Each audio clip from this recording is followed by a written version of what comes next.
ustedes. Proclamación del Santo Evangelio según San Mateo. En aquel tiempo Jesús dijo a sus discípulos: ustedes son la sal de la tierra. Si la sal se vuelve insípida, ¿con qué se le devolverá el sabor? Ya no sirve para nada y se tira a la calle para que la pise la gente. Ustedes son la luz del mundo. No se puede ocultar una ciudad construida en lo alto de un monte. Y cuando se enciende una vela, no se esconde debajo de una olla, sino que se pone sobre un candelero para que alumbre a todos los de la casa. Que de igual manera brille la luz de ustedes ante los hombres, para que viendo las buenas obras que ustedes hacen, den gloria a su Padre que está en los cielos. Palabra del Señor. Siéntense, por favor.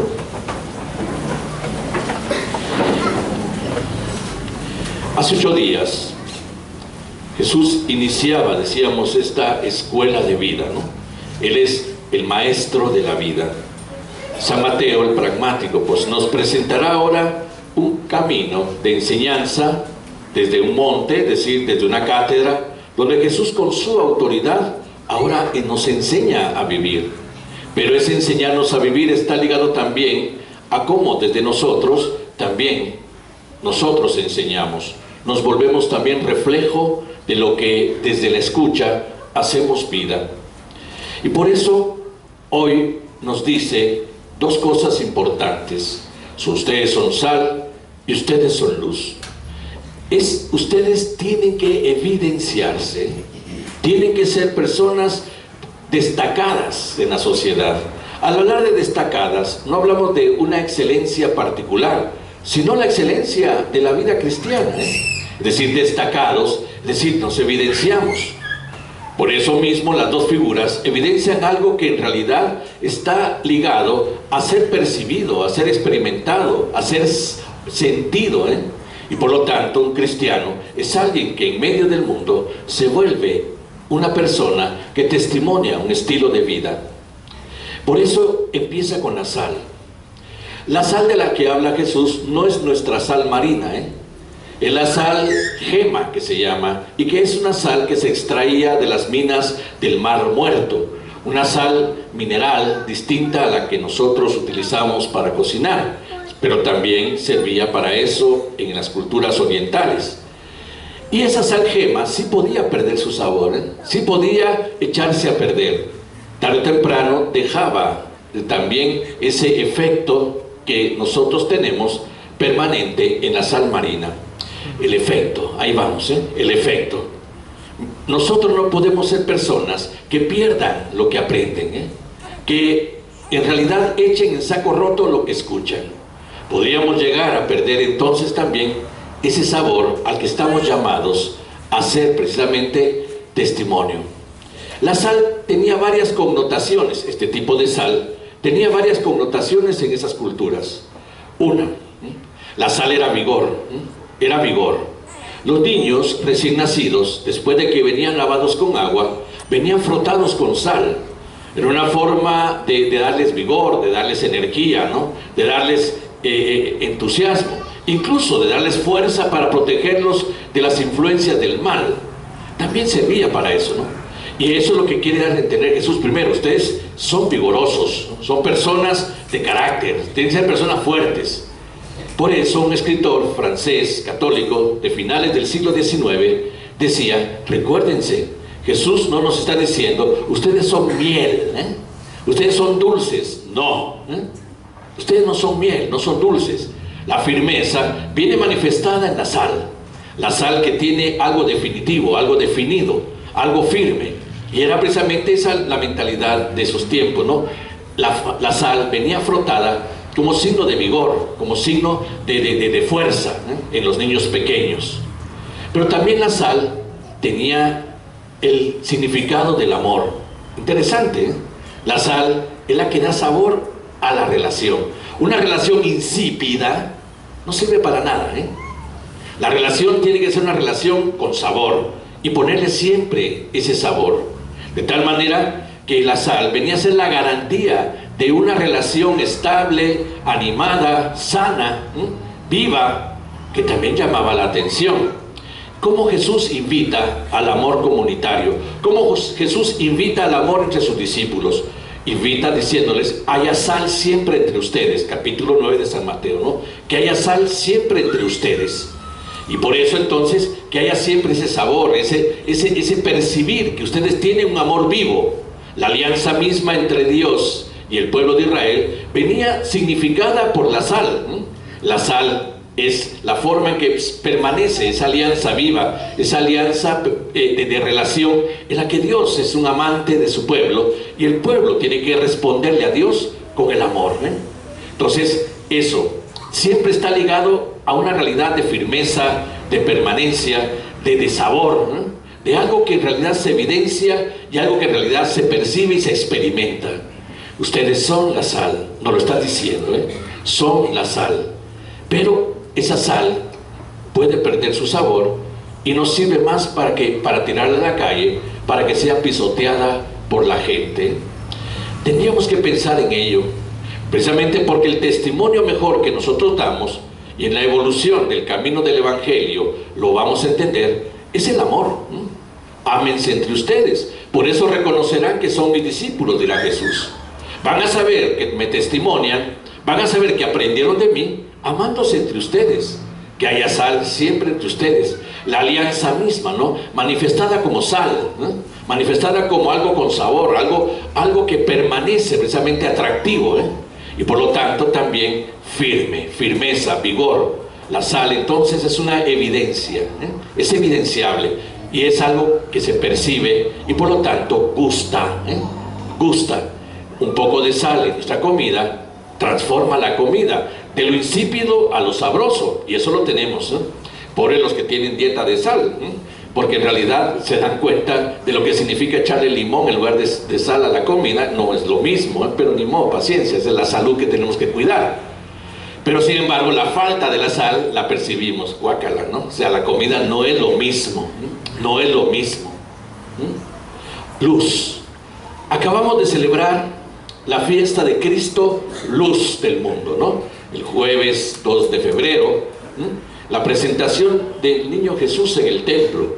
El niño, de acuerdo a la costumbre de Israel, todos los primogénitos varones venían presentados a los 40 días porque venían consagrados a Dios como una respuesta de agradecimiento al Dios que poco tiempo antes de la Pascua, pocos momentos antes de la Pascua, es decir, pocos momentos antes de librar al pueblo de Israel de la esclavitud de Egipto, pues da instrucciones sobre cómo va a pasar un ángel exterminador, va a matar a todos los primogénitos egipcios, incluyendo animales, y que bastará que ustedes pinten con la sangre del cordero de la cena que les dije que prepararan la parte del dintel de la casa para que el ángel exterminador siga de largo y no extermine a los primogénitos de Israel. Entonces, en respuesta a ello, todos los primogénitos venían consagrados a Dios para decirle: tú dispones de ellos, tú dispones de ellos. Era como marcar para ellos una vocación de servicio exclusivo al Señor. Y el Señor responde en este niño por medio de Simeón, ¿no? Este niño será luz para las naciones. Este es el servicio que te pido, Jesús de Nazaret, primogénito consagrado a mí. Tú serás luz de las naciones. Entonces celebramos a Cristo luz, por eso hicimos la procesión de las candelitas y todo ese día jueves, ¿no? En la liturgia de lo que llamamos la Candelaria. Pues ese ser luz de Jesús, ahora Él nos lo transmite a nosotros y nos pone en la misma condición. Ustedes son luz, ustedes son luz. Volvemos otra vez al signo brillante de la evidencia. Volvemos otra vez al signo brillante del testimonio de vida. Y por lo tanto, no se puede ocultar una ciudad construida sobre un monte, ¿no? Se ve por las lucitas, se ve por el tamaño. Nosotros mismos podemos evidenciar eso en el altiplano, ¿no? Algunas aldeas o algunos pueblitos metidos en las montañas, y en la noche se nota que están ahí por las lucitas, no se puede esconder. Y la luz se enciende para que alumbre a los de la casa. ¿Qué sentido tiene poner una olla encima? Pues la encendemos para que alumbre a otros. Si Él nos ha iluminado, Recordémonos que el discurso del monte es un discurso exclusivo a los discípulos, no es un discurso general, es una escuela para sus discípulos, es una escuela de discipulado. Ya los discípulos se encargarán de transmitir esto también, y por eso mismo ellos son los primeros que tienen que entender el significado de lo que han aceptado de parte de Jesús, para que entonces también puedan donarlo, como hoy Pablo lo dona a los corintios. Luz evidencia un testimonio, evidencia algo que precisamente clarifica las intenciones y la vida del hombre. Y nosotros somos luz, desde la luz que hemos recibido, y por lo tanto entonces brillamos. ¿Desde dónde? Brille de igual manera la luz ante los hombres, para que viendo las buenas obras, está una actitud, se convierte en la bondad de nuestro actuar, se convierte en la bondad de nuestra conducta, se convierte en la bondad de nuestra vida, que es coherente a su identidad cristiana. Pablo se enfrenta a los corintios. Dice que se enfrentó con mucho temor. Obviamente estaba enfrentándose con gente racionalista, con mucha lógica, muy influida por las ideologías filosóficas griegas, y por eso dice: no vine a hablarles, no les he hecho una gran prédica, no les he hecho un gran sermón, que es lo que admira ahora, no. Les manifesté todo desde un ejemplo. Les hablé del Cristo crucificado. ¿Quién es el Cristo crucificado? Aquel que ha testimoniado lo que vivió, lo que enseñó hasta el final. Nadie tiene amor más grande que el que da la vida por quien ama. El testimonio final del Cristo. Por eso les hablé con el ejemplo. Pablo, que un día invitará también a sus discípulos a lo mismo: imítenme a mí como yo soy imitador de Cristo. Da a entender entonces que él prefiere predicar con el ejemplo que con las palabras. Prefiere predicar con los hechos que con los sermones. Miren, en este tiempo de biblitis, porque estamos enfermos de biblitis en este tiempo, todo es Biblia. Todo es Biblia. Yo me leo la Biblia, yo me sé la Biblia, yo predico la Biblia, yo aprendí la Biblia. Biblitis. Es una enfermedad de nuestro tiempo. Porque la biblitis genera una especie de satisfacción en cuanto leo la Biblia. Lea la Biblia, va a ver. Lea la Biblia y va a ver. Pero ¿para qué es la Biblia? Para leerla. La Biblia es para vivirla. Lo que conocemos de la Sagrada Escritura está puesta en función de lo que Jesús nos pide. Sean sal, sean luz. ¿De qué sirve que yo sepa la Biblia? Miren, Dios habla donde menos esperamos que hable. Un filósofo ateo del siglo XIX, famosísimo, Nietzsche, ¿no? Lo conocemos, Federico Nietzsche. El ser ateo en el tiempo de él, obviamente, era un poco más escandaloso que en nuestro tiempo. Hoy pues, en la relatividad con la que tomamos las cosas, pues que seas ateo, pues ya no es que genere ese uy, como antes, ¿no? Pero en tiempo de él sí. Y por eso él, filósofo ateo, presentaba sus ponencias, sus teorías, venía atacado por los cristianos, desde la Biblia, desde la Biblia, como que la Biblia sirviera para precisamente presentar verdades de ataque, verdades de ataque. Y por lo tanto, todo aquello que Nietzsche enseñaba venía atacado por los cristianos con la Biblia, y la insistencia de que la Biblia sirviera siempre de argumento casi filosófico como el de Nietzsche. ¿Qué les dijo Nietzsche a los cristianos de su tiempo? Si ustedes escribieran la Biblia que insisten que yo lea en su rostro, yo no tendría necesidad de leer la Biblia, porque la leería en su rostro. Les dijo hipócritas.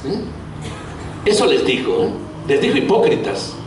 Si ustedes escribieran la Biblia que tanto insisten que yo lea en su rostro, yo no tendría necesidad de leer la Biblia, porque la leería en su rostro. O sea, ¿de qué les sirve tener toda una sabiduría bíblica si al final se vuelve nada? Al final se vuelve antitestimonio, al final se vuelve falsedad, al final se vuelve hipocresía. Cuidado con la biblitis de nuestro tiempo, porque incluso hasta genera satisfacción y arrogancia en muchos.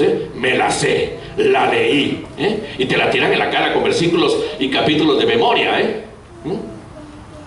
Y entonces Nietzsche tenía razón. Él tenía razón. Si la leyera en los rostros de ustedes, tal vez hubiera creído. Claro que sí. Gandhi, ¿no? El mismo Gandhi.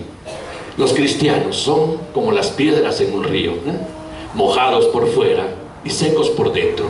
Gandhi, que asimila el evangelio como referencia de su actuar. Gandhi, que vive su experiencia de la no violencia inspirado en el Cristo manso y humilde, nunca llegó a ser cristiano porque no veía testimonio en los cristianos. Dense cuenta del riesgo del conformismo religioso. Dense cuenta del riesgo de una piedad desmedida, que al final se vuelve solo actos de piedad, pero no vida. Acordémonos, y eso lo vamos a ver al final del camino de San Mateo, que Jesús habla que en realidad el examen de la vida, está ligado al testimonio del amor. Vengan para acá, benditos de mi Padre, y tomen posesión del reino preparado para ustedes. ¿Por qué? Porque tuve hambre y me dieron de comer, tuve sed y me dieron de beber, etcétera, ¿no?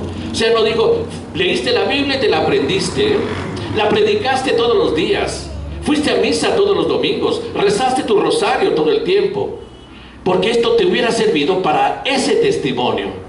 Porque ¿de qué sirve? Yo lo veo, en los reenvíos que te mandan en los chats, ¿no? del WhatsApp. Oraciones muy lindas, muy dulzonas, ¿no? Muy tiernas, muy sentimentales. Todo es pedir. Al final de cuentas, el 80% de estas oraciones, de la mañana, de la tarde, de la noche y de los reenvíos, es pedir. Pedir, protégeme, sálvame, cuídame, sáname, libérame, dame, hasta pisto le pedimos, ¿no? Ordena mis finanzas, ordena mi economía, como que Él fuera el Dios de eso. ¿Y cuándo le decimos, estoy a tu disposición, Señor? ¿Cuándo le decimos, me comprometo al amor, me comprometo a ser sal y luz en medio del mundo? No. Lean los reenvíos, los recibirán de seguro, porque más de un chat estarán metidos ustedes también. Yo tengo 3 y me inundan de eso. Y entonces, así son los reenvíos. Entonces, ¿será eso lo que nos va a pedir? Cuando nos habla de la firmeza, de una fe comprometida y testimonial, nos pone delante del signo de la sal. Cuando nos habla precisamente de la evidencia de nuestra conducta en las obras, nos pone en el signo de la luz. Obras, dice, para que su Padre, viendo sus buenas obras, den gloria. Los hombres, viendo sus buenas obras, den gloria a su Padre que está en los cielos. Entonces, vamos entendiendo. Pero tranquilos, no nos va a dejar en la ignorancia del qué, y del por qué y del cómo. A partir del próximo domingo empezamos ya esa escuela. Como Jesús recoge otra vez y rescata los mandamientos para que tengan su verdadero sentido, nos va a decir, claramente, para que tengan su verdadero sentido. Ahí está el camino. Para eso eran los mandamientos, para eso la alianza, para que esa sal entre Dios y el hombre, esa alianza, no perdiera su sabor. Estaban los mandamientos para ser vividos como una experiencia liberadora, como una experiencia precisamente de vida, y no como se convirtieron después en una experiencia abrumadora de miles y miles de preceptos que los pobres judíos ya no podían vivir. Y casi es el riesgo que tenemos en nuestra realidad cristiana católica, ¿no? Más normativas y menos evangelio, más normativas y menos caridad, menos testimonio en el amor. Y eso también va a examen. Francisco ha sido muy claro, el Papa Francisco ha sido muy claro. Y por eso se alarga a nosotros el eco de la misericordia, y no se dejará de alargar, porque al final de cuentas lo que nos pide Jesús ahora es ese testimonio de misericordia, que es el quehacer ético del cristiano en nuestro tiempo. La ética del cristiano en nuestro tiempo se llama misericordia. Es la bondad de los actos que se alarga precisamente en el quehacer de todos los días, que se hace ética del actuar en el matrimonio, en la vida familiar, en la vida profesional, en la vida sacerdotal, en todo aquello para lo cual hemos sido llamados a prestar un servicio al Señor. Y tranquilos, puede ser que nos surja la pregunta como la de Pedro, Señor, bueno, y nosotros que lo hemos dejado todo por ti, ¿qué vamos a recibir a cambio? Siempre está en la remuneración, y Jesús lo entiende. Somos seres humanos, también buscamos nuestra parte, Y Él nos tranquiliza. Ustedes busquen primero el reino de Dios y su justicia, que es esto, y van a ver, lo demás se les dará por añadidura. Vamos a confirmar nuestra fe.